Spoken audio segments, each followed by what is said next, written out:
Hobbes, Locke, Rousseau, a trindade do pensamento contratualista. Vamos saber as diferenças entre cada um deles? Então clique em curtir, se inscreva e vamos lá.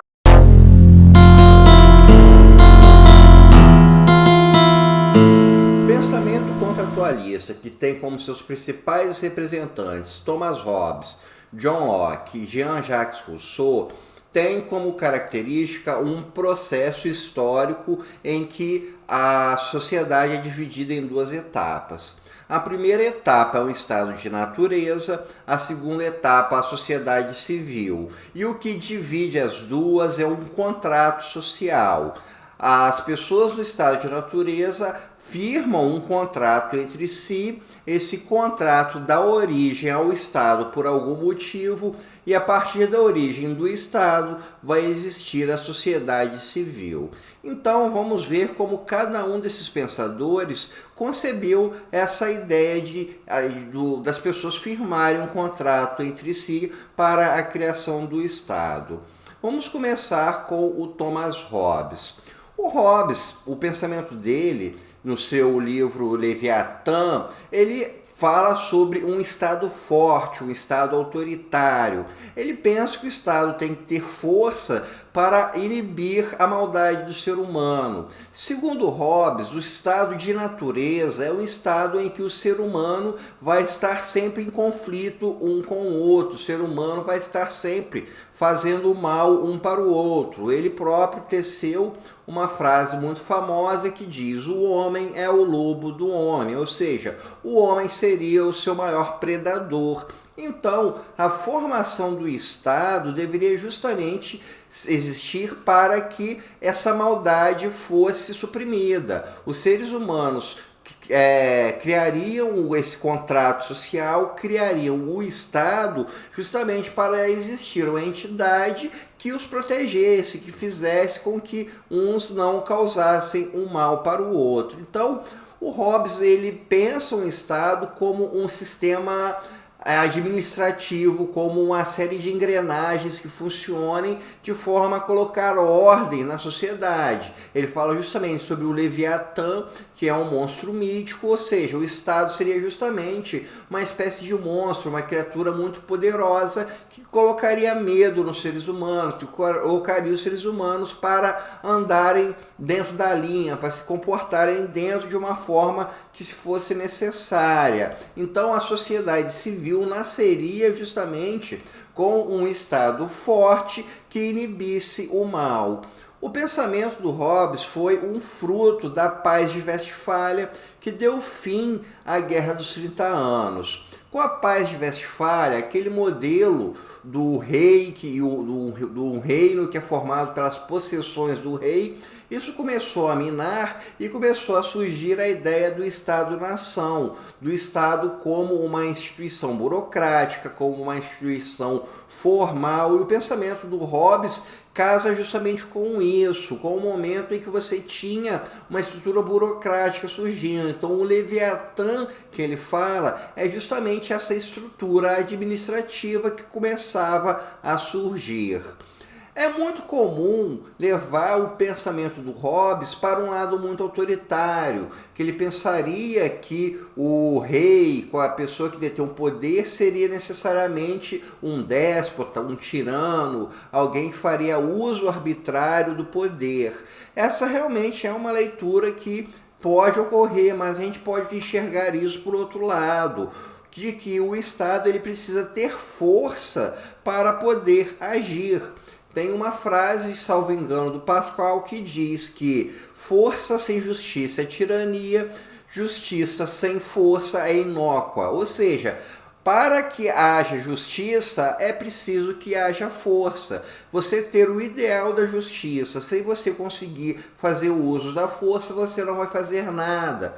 Se existem, por exemplo, assassinos, estupradores, golpistas, pessoas que tenham condutas que causem danos à sociedade, para que isso seja inibido, é preciso que haja força, que essas pessoas sejam punidas, que sejam presas. Então, o Hobbes leva para esse lado do Estado, de que é preciso haver uma força por parte do Estado para que haja um convívio harmonioso entre as pessoas. Já o pensamento do John Locke ele está muito ligado à formação do capitalismo. Na sua concepção, a formação desse contrato, a formação do Estado, está ligado com a necessidade de você criar garantias para o cumprimento de contratos e garantia para a propriedade. Esses dois elementos eles são fundamentais para o funcionamento do sistema capitalista.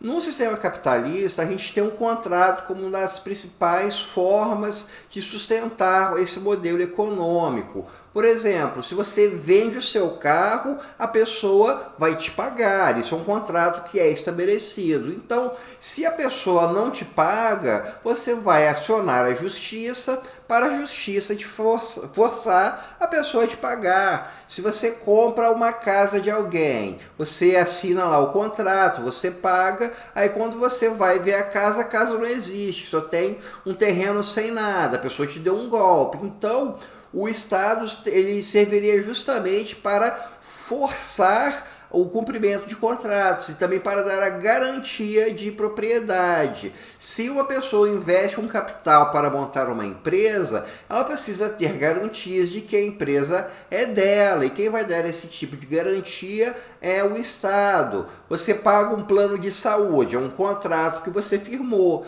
Aí na hora que você precisa de um tratamento médico, a seguradora olha para você e fala que não vai cobrir o seu gasto médico. Você vai acionar a justiça. Por quê? Porque você paga o plano de saúde, foi firmado um contrato. Então, para o John Locke, a sociedade criou o Estado justamente para ter essas garantias que são fundamentais para que o modelo econômico possa funcionar. E isso está justamente na base do pensamento capitalista. Não existiria capitalismo se não existissem o cumprimento de contratos e a garantia de propriedade. Já para o Jean-Jacques Rousseau, o homem nasce bom, a sociedade o corrompe. Essa é a frase clássica dele.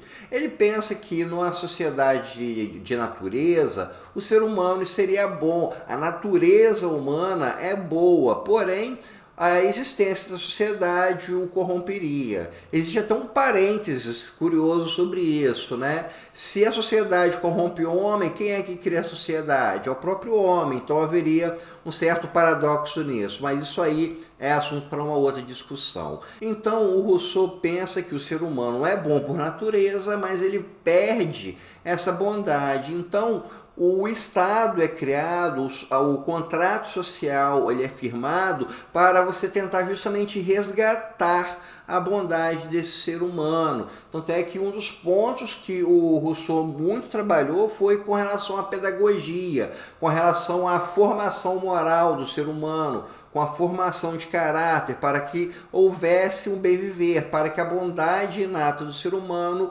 viesse a ter uma maior valorização, fosse recuperada.